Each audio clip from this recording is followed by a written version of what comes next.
We won't be doing that today. Tomorrow. Tomorrow works.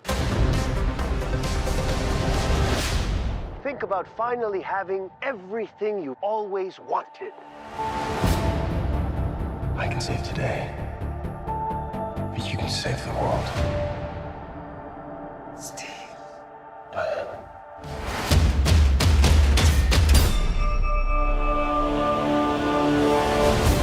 You know what you need to do.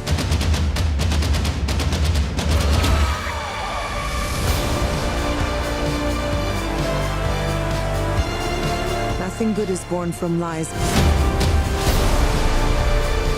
And greatness is not what you think.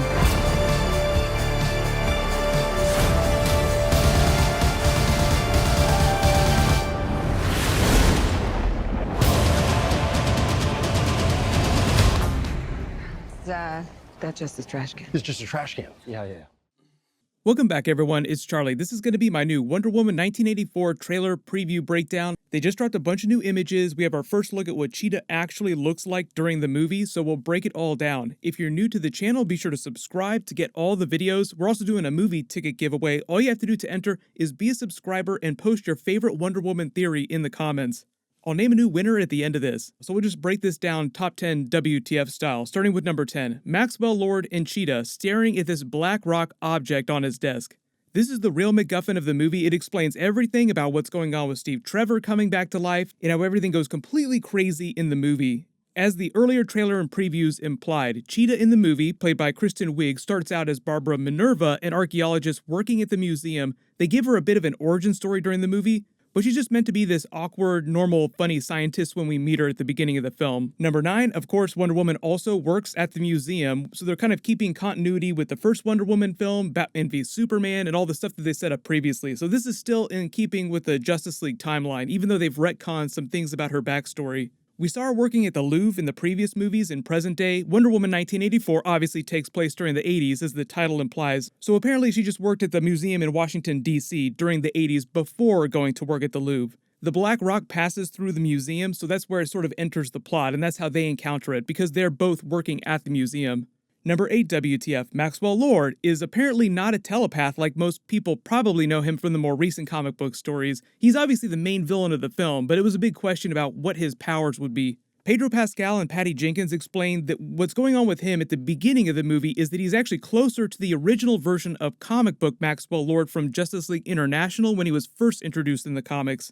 That version was more of a parody of your typical 80s yuppie businessman like Patrick Bateman from American Psycho. He starts the movie as a failing oil man and TV salesman with a company that's going bankrupt and he's losing investors. Part of the reason Patty Jenkins said she set the movie during the 80s specifically is because it was such a period of excess and greed. So you see all that through his character, through the film. He wants it all. Money, fame, respect. You kind of get that vibe from him and all the infomercials you see playing during the trailer. So number 7, the connection between Maxwell Lord and Cheetah, because you see them a lot during these preview pictures and the trailer footage, is that he learns about the special rock and thinks that it will give him power to make all of his wishes and desires a reality.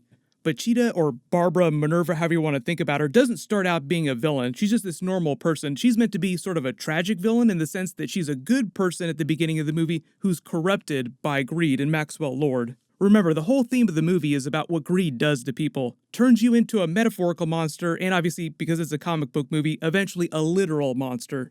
Number 6, what is this rock and why is it so special? Why is Maxwell Lord cradling it so much during the trailer footage? I don't think this is meant to be anything specific from a comic book story, but it functions kind of like the Dragon Balls. If you're a big Dragon Ball Z fan, I wouldn't say Super Dragon Balls. It's not that powerful, like you couldn't alter the universe with it. But imagine Maxwell Lord can use it to grant people's wishes, so that kind of explains what's going on with Maxwell Lord's rise to power and Steve Trevor during the movie.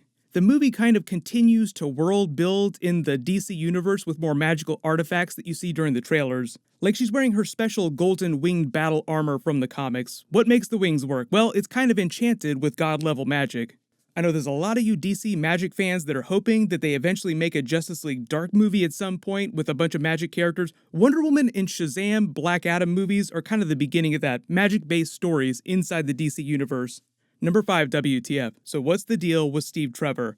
There have been so many theories about this, but based on the way they explain the MacGuffin, the special black rock, Patty Jenkins isn't lying or misleading people when she says this is really Steve Trevor, he's alive and well during the movie, it's not secretly someone else pretending to be Steve Trevor, and he's not some glorious fanny pack figment of her imagination. He's real, walking around and getting confused about trash in art. Nope, that's just trash. So based on what Chris Pine, Patty Jenkins, the other actors are saying, Steve Trevor's return is connected to Maxwell Lord and the special Black Rock Dragon Ball.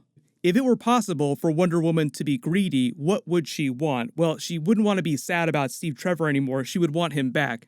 Number 4, what is the real conflict of the movie? Well, based on the footage and what Pedro Pascal is saying about his villain arc, it's the whole idea that the Dragon Ball concept gets way out of control and it turns into this big potential global threat. It is part of their whole statement on what greed can do to destroy people when he has that line of dialogue in the trailer saying, now I take what I want in return. He's speaking literally, apparently, like it has something to do with the mechanics of how this black rock works. He takes something from people when he grants them their deepest, darkest desire.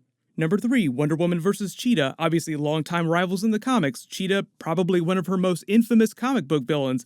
But in the movie, she's meant to be a tragic character, metaphorically turned into a monster by greed and Maxwell Lord's message, as implied by the trailer, literally then turned into a monster by the big final battle, because this is a comic book movie.